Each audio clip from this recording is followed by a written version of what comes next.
दोस्तों, आज हम इंटरव्यू की सीरीज़ में क्वेश्चन डिस्कस करेंगे एंजियोसोम्स के बारे में जनरल के।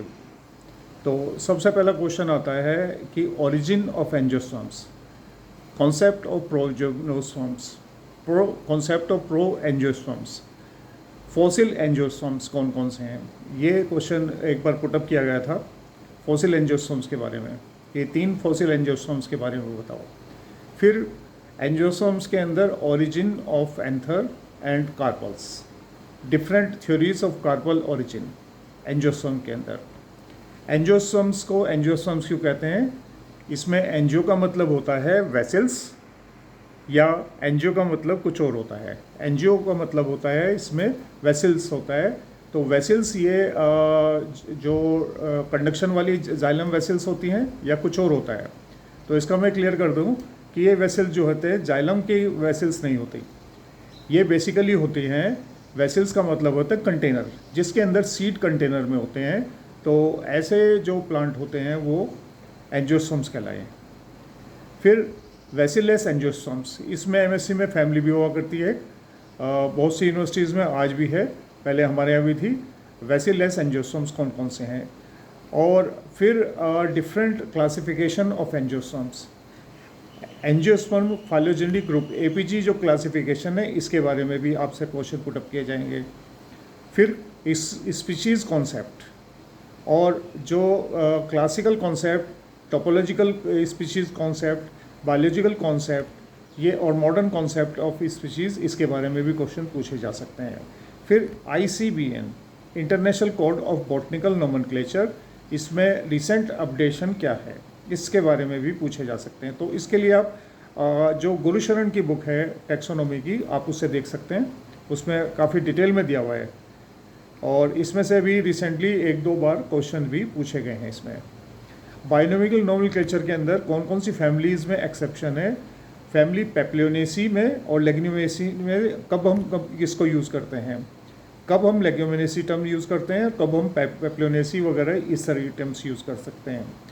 और फिर उसमें टाइप्स ऑफ फ्रूट्स, एंजियोसोमिक टर्म्स, इसके बारे में भी जनरल क्वेश्चन बन जाते हैं, राइट। और इकोनॉमिक बॉटनी जो है वो जो इकोनॉमिक इम्पोर्टेंस ऑफ एंजियोसोम्स, इसके बारे में आप अच्छी तरह से देख लीजिए, क्योंकि इस बार जो क्वेश्चन आया है विथानिया सोमिनिफेरा फेरुला एस्फोटिडा हिंग के बारे में, वो इतना ट्रिकी क्वेश्चन था कि वो जो टेबल पे बैठ करके बड़ा मुश्किल से सॉल्व होता है उसमें, राइट। और ओरिजिन ऑफ वीट का सेंटर ऑफ ओरिजिन, ये भी इसमें आ जाते हैं, क्योंकि हमारा जो वीट है वो हेक्साप्लॉइड वीट है।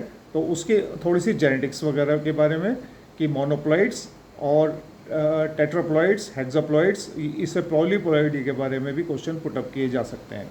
तो एक्चुअल में क्वेश्चन का जो आंसर आप देंगे वो आपका एक रिफ्लेक्शन होगा, और उसके ऊपर इंटरव्यू बोर्ड भी क्वेश्चन पुटअप कर सकता है। तो आपके जो आंसर हैं उसमें से भी क्वेश्चन निकलने के चांसेस हैं। कि जैसे आपने कोई भी चीज़ दी कि ये मैन मेड सीरियल जो है वो आपसे पूछेंगे, तो फिर इंटरजेनिक हाइब्रिड्स वगैरह, इसके बारे में भी पूछा जा सकता है।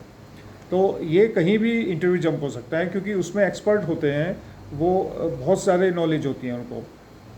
तो इसलिए आपको डिटेल इंटरव्यू की तैयारी करनी चाहिए, और ये आपको आगे गवर्नमेंट डिग्री कॉलेज के लिए भी हेल्प करेगा। तो मैं फिर रिकैप कर दूं, जो मेरे पॉइंट्स हैं वो, एक तो फॉसिल एंजियोसोम्स के बारे में क्वेश्चन बनता है। क्लासिफिकेशन वगैरह हम पढ़ते हैं, आपको क्लासिफिकेशन के बारे में वो बोर्ड पे भी बुला सकते हैं। और कुछ नाम जो होते हैं, जैसे एक बार एक इंटरव्यू में पूछा गया था, फ्लैक्स का बॉटनिकल नेम आप लिख के दिखाइए, तो वो बड़ा मुश्किल है। उसमें लाइनम तो लिख देते हैं, लाइनम यूटीसिमम है या यूसीटीमम है, वो उसके अंदर थोड़ा सा टंग स्लिप हो जाती है, लिखने में भी फिर थोड़ी सी दिक्कत होती है। तो इसलिए एक ये भी आप थोड़ा सा स्पेलिंग वगैरह देख लेना, इसमें वहाँ तक भी क्वेश्चन लिखवा दे सकते हैं वो। तो इंटरव्यू बोर्ड है, कुछ भी पूछ सकता है, लेकिन अपनी जो प्रिपरेशन है हमें ऐसी करनी चाहिए कि वो किसी भी तरह से क्वेश्चन पुटअप करें तो आपको कम से कम उसके आंसर आने चाहिए।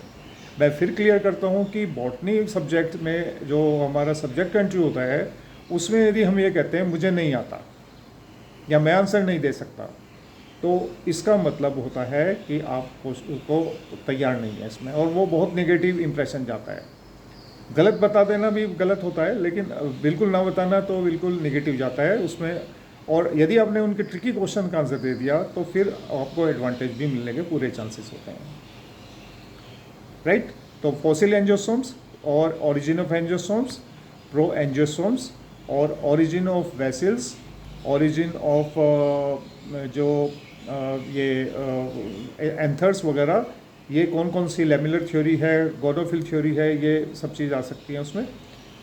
और फिर उसके अंदर एक क्वेश्चन ये भी बनते हैं कि एंजियोसोम्स के अंदर एम्ब्रियोसेक, एम्ब्रियोलॉजी के साथ भी जुड़ जाता है एंजियोसोम।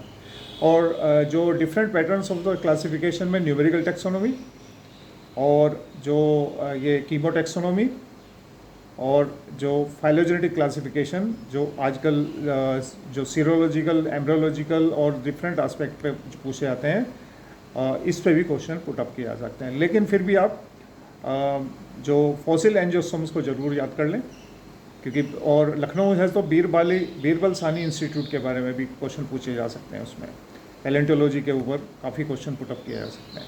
Thank you.